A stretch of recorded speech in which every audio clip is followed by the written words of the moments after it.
ময়লা আবর্জনার দুর্গন্ধে স্বাস্থ্যসেবা ব্যাহত হচ্ছে রাজবাড়ীর পাংশা উপজেলার স্বাস্থ্য কমপ্লেক্সে। সুস্থ হতে গিয়ে উল্টো আরও অসুস্থ হয়ে যাচ্ছেন রোগী ও স্বজনরা।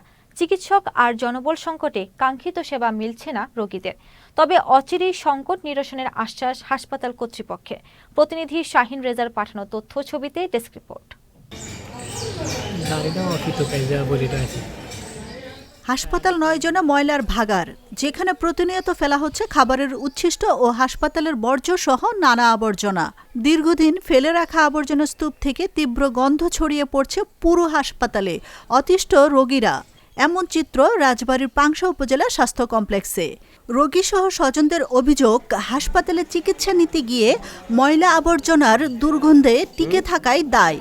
তার উপর মিলছে না কাঙ্ক্ষিত চিকিৎসা সেবা। এখানে আসার পরে আমি এই পেশাবের গন্ধতে আমি মুখে নাকে আসলে বন্ধে রাখছি, মুখ নাক বন্ধে রাখছি, মানে নিঃশ্বাস আপ ডাউন করতে পারতেছি না।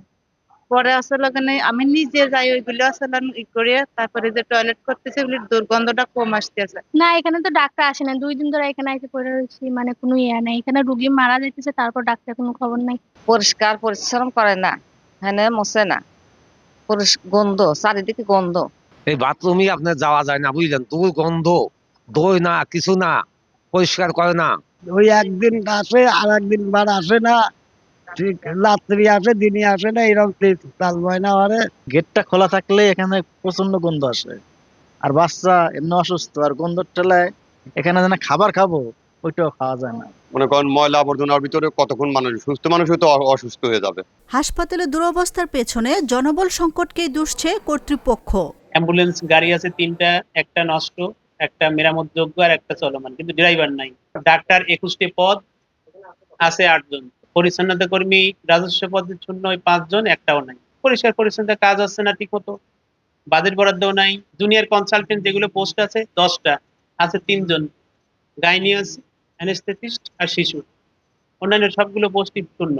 তবে অচিরেই সংকট নিরসনের আশ্বাস দিলেন উপজেলা স্বাস্থ্য ও পরিবার পরিকল্পনা কর্মকর্তা।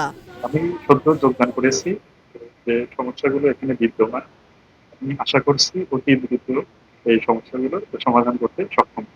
কেবল আশ্বাস নয়, রোগীদের ভোগান্তি লাঘবে অবিলম্বে ব্যবস্থা নেবে কর্তৃপক্ষ, এমন প্রত্যাশা পাংশাবাসীর।